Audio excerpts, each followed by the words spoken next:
Hello students, welcome back to IIS online YouTube channel. आज हम देखने वाले हैं हम यहाँ पे एक बहुत ही इम्पोर्टेंट लॉ जो कि है ब्रेविस्टर्स लॉ, जो कि है based on polarization by reflection. 1892 में ब्रेविस्टर्स नाम के साइंटिस्ट ने क्या किया, पोलराइजेशन बाय रिफ्लेक्शन इस टॉपिक पर, पर्टिकुलर टॉपिक पर उन्होंने सीरीज ऑफ एक्सपेरिमेंट्स परफॉर्म करके देखी। उसी के बाद में हमें उन्होंने एक लॉ हमारे सामने रखा, जिसी को हम कहते हैं ब्रेविस्टर्स लॉ। इसके पहले मैलस लॉ हमने देखा था, उसके बारे में हमने डिस्कस किया।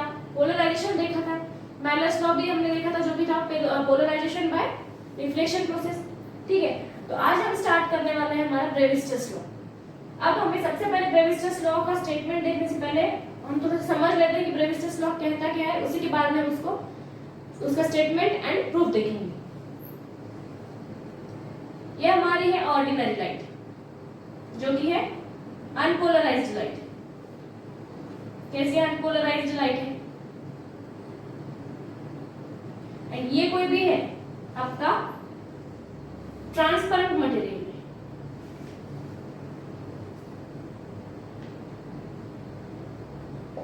आपका कौन सा मटेरियल? Transparent material. जब हम अनपोलराइज्ड लाइट को इस ट्रांसपेरेंट मटेरियल के ऊपर इंसिडेंट करेंगे, कुछ एंगल रहेगा, उसको हम बोलेंगे इंसिडेंट एंगल बोलेंगे। अब ये एंगल है ordinary light, sorry unpolarised light. हमने इसमें से जो हम इंसिडेंट करेंगे वो लाइट कुछ पर्टिकुलर एंगल से रिफ्लेक्ट होगी।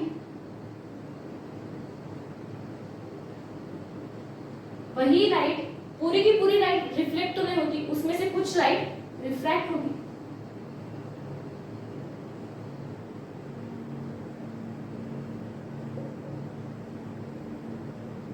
ठीक है, ये कौन सी हमारी अनपोलराइज्ड लाइट है।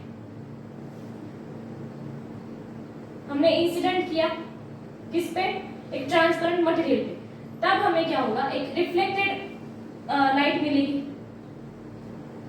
ये कौन सी लाइट होगी? जो कोई भी रिफ्लेक्टेड लाइट है, ये हमारी complete polarized light, complete polarized light. हम कंप्लीट पोलराइज्ड लाइट को कैसे दिखा दे? By simply dots. ठीक है, एंड ये रिफ्लेक्टेड लाइट है, इसमें से थोड़ी बहुत पोलराइज हुई होगी। ये हमारी हाफली पोलराइज, थोड़ी सी जो कोई भी रिफ्लेक्टेड लाइट है वो। अब हमने ये तो देख लिया कि क्या था। ये हमारा ट्रांसपेरेंट मटेरियल कौन सा? ग्लास।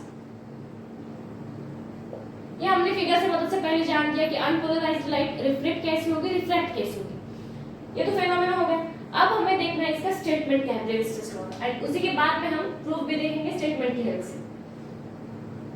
हमें ब्रेविस्टर्स ने क्या बोला, जब हम अनपोलराइज्ड लाइट को हम इंसिडेंट करेंगे ट्रांसपेरेंट मटेरियल की तरफ, तब क्या होगा, हमें कुछ रिफ्लेक्टेड लाइट मिलेगी। तो वो लाइट कैसी होगी? कंप्लीटली पोलराइज्ड लाइट होगी। कैसी होगी? कंप्लीटली पोलराइज्ड लाइट मिलेगी। अब आपको एक बात पता है, सेम मीडियम में अगर लाइट इंसिडेंट होगी, रिफ्लेक्ट हो रही है, तो जितना एंगल ऑफ इंसिडेंस है उतना ही एंगल ऑफ रिफ्लेक्शन होगा, सॉरी रिफ्लेक्शन होगा। ठीक है, एंगल ऑफ रिफ्लेक्शन होगा। और ये हमारे पास है कुछ एंगल ऑफ रिफ्रैक्शन, ये रिफ्रैक्शन फेनोमेनन है। एंड हमें एक और बात पता है कि हमारे पास एंगल होता है रिफ्लेक्टेड एंड रिफ्रैक्टेड रे के बीच में, कितना होता है? 90 डिग्री। राइट एंगल होते हैं वो दोनों एक दूसरे को। अब इतनी हमने जनरल डिस्कशन की। अब हमें देखना है, हमने यहाँ पे जो कुछ भी पोलराइजेशन वर्ड यूज किया है, उसी के लिए एंगल ऑफ पोलराइजेशन हमें डिफाइन करना है। क्या डिफाइन करना है नेक्स्ट हमें? Angle of polarisation. तो particular angle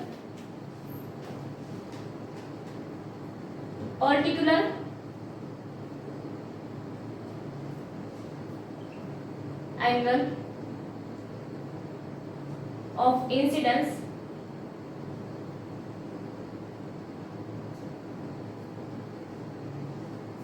by which the particular angle of incidence by which reflected ray देखिए हमने इतनी बात तो इंसिडेंट रे की, अब हमें देखना है पोलराइजेशन, एंगल ऑफ पोलराइजेशन क्या है। तो particular angle of incidence by which reflected ray get completely polarized, that angle is called as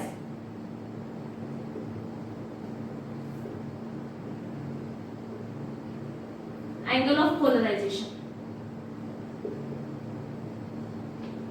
Angle of polarization. ये तो बात की हमने एंगल ऑफ पोलराइजेशन क्या होता है, ठीक है। तो यहाँ पे आप फिगर से देखेंगे ये हमारा एंगल ऑफ इंसिडेंस है, इस पर्टिकुलर एंगल से लाइट रिफ्लेक्ट हो रही है, उसी को हम क्या बोलेंगे, एंगल ऑफ पोलराइजेशन। ये तो हमने डिफाइन किया, हमारे पास एक जो लगने वाली बहुत इंपॉर्टेंट बात थी जो कि है पोलराइजेशन एंगल। अब हमें नेक्स्ट देखना है स्टेटमेंट, देखना है ब्रेविस्टस लॉ का। अगर आपको इस डेफिनेशन की जरूरत है जल्दी से स्क्रीनशॉट ले लीजिए, उसके बाद में हम जाएंगे स्टेटमेंट की तरफ।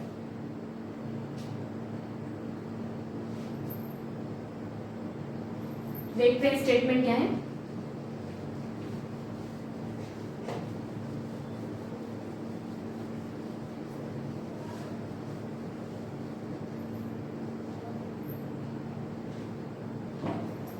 तो हमारे पास स्टेटमेंट है, तो ये हमारे पास एक हमारा statement, the tangent of the angle, क्या बोला गया है, tangent of the angle at which polarization is obtained by reflection. Polarization कैसे मिला हमें, reflection process से, is numerically equal to the refractive index of the medium. Refractive index of the medium, refractive index यानी mu, सही है। तो अब हमें स्टेटमेंट क्या बोलता है, जो कुछ भी हम अनपोलराइज्ड लाइट पास आउट करेंगे जिस भी एंगल से, वही एंगल जो हमें रिफ्लेक्टेड लाइट, रिफ्लेक्टेड रे से जो हमें एंगल मिलेगी, उस एंगल को हम क्या बोलेंगे, एंगल ऑफ पोलराइजेशन। वो किसके इक्वल है, which is equal to the, वो इक्वल है refractive index of the medium, जो कोई भी मीडियम आपको गिवन है उसके रिफ्रैक्टिव इंडेक्स के इक्वल है। अब हमें सिंपली स्टेटमेंट क्या बोलता है, म्यू रिफ्रैक्टिव इंडेक्स किससे इक्वल है, tangent tan angle of polarization. हमने एंगल ऑफ पोलराइजेशन डिनोट किससे किया था, आईपी से, tan IP। ये हमारा इक्वेशन जो कि हमें स्टेटमेंट कहता है। तब अब हमें क्या करना है, हमें ये प्रूव करना है, ठीक है। तो आपको प्रूव करने के लिए आपके बीएससी सेकंड ईयर की सिलेबस में है ये पोर्शन जो कि बहुत ही इंपॉर्टेंट है, उस पर आपको 5 मार्क्स का क्वेश्चन मिल जाता है। एंड ये जो भी लॉ है वो आपके नीट, सीईटी, जेई इन सभी एग्जाम्स के लिए बहुत ही इंपॉर्टेंट है। तो चलिए सबसे पहले हम इसका प्रूफ देखते हैं। अब रिफ्रैक्टिव इंडेक्स, रिफ्रैक्टिव इंडेक्स हमें पता होता है क्या होता है, sine i by sine r, ये स्नेल्स लॉ है हमारे पास। इससे हमें पता है कि sine i by sine r किसकी वैल्यू है, रिफ्रैक्टिव इंडेक्स की, म्यू की। अब हमें यहाँ पे पता है साइन आई इंसिडेंट एंगल है हमारा, एंड आर जो कुछ भी है वो हमारा कौन सा है, रिफ्रैक्टेड एंगल है। अब हम इस पूरे राइट हैंड साइड से हमें क्या करना है, आर की वैल्यू निकालने का। हमारे पास आर की वैल्यू क्या आएगी, देखिए हमें क्या पता है, हमारे पास एक लॉ होता है, दो क्वाड्रेंट के एडिशन हमारे पास क्या है, 180 डिग्री है, जो प्लेन का एक लॉ है। हमें पता है राइट हैंड साइड हमारी कितनी है, 180 डिग्री है, इतना तो हमें पता है। उसमें हमें कौन कौन से पार्ट है, आईपी एक है, रिफ्लेक्टेड रे एंड रिफ्रैक्टेड रे के दोनों के बीच में का एंगल 90 डिग्री, एंड आर आपका रिफ्रैक्टेड एंगल। तो टोटल मिला के कितना हो जाएगा, 180 डिग्री। कौन सी i p plus 90 degree plus r, तो ये टर्म्स आ गई। तो आपको यहाँ से आर की वैल्यू मिल जाएगी। आर की वैल्यू क्या मिलेगी आपको, 90 minus i p equals to r, ये वैल्यू आपको मिल जाएगी किसकी, रिफ्रैक्टिव रे।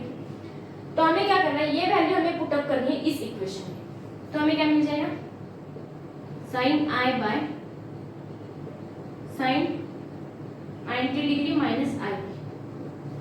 अब हमें ट्रिग्नोमेट्री के एक फॉर्मूले की मदद से पता है, sine 90 minus theta, 90 degree minus theta क्या होता है, इक्वल्स टू cos थीटा होगा। तो सिंपली हम इसको क्या लिख सकते हैं, sin i, ये कौन सा है हमारा एंगल ऑफ पोलराइजेशन ही, sin i p divided by cos i। तो यहाँ sin बाय cos क्या होता है, tan होता है। सिंपली आपका लॉ यहाँ पे प्रूव हो गया, tan i p। एक बहुत ही सिंपल सा लॉ है जो आपको प्रूव करने के लिए 5 मार्क्स का आपके थ्योरी एग्जाम में भी पूछा जा सकता है। तो इससे हमने ब्रेविस्टस लॉ को इस तरीके से हमने प्रूव किया, ठीक है। उम्मीद है आपको वीडियो अच्छी लगी होगी, समझ में आया होगा कि ब्रेविस्टस लॉ की कहता क्या है, उसका स्टेटमेंट क्या है, उसका प्रूफ क्या है। ये सारी बातें हमने आज की वीडियो में डिस्कस की। Thank you so much for watching this video. अगर वीडियो अच्छी लगती है तो चैनल को लाइक करिए, कमेंट करिए, शेयर करिए एंड ज्यादा से ज्यादा लोगों को सब्सक्राइब करिए। Thank you so much.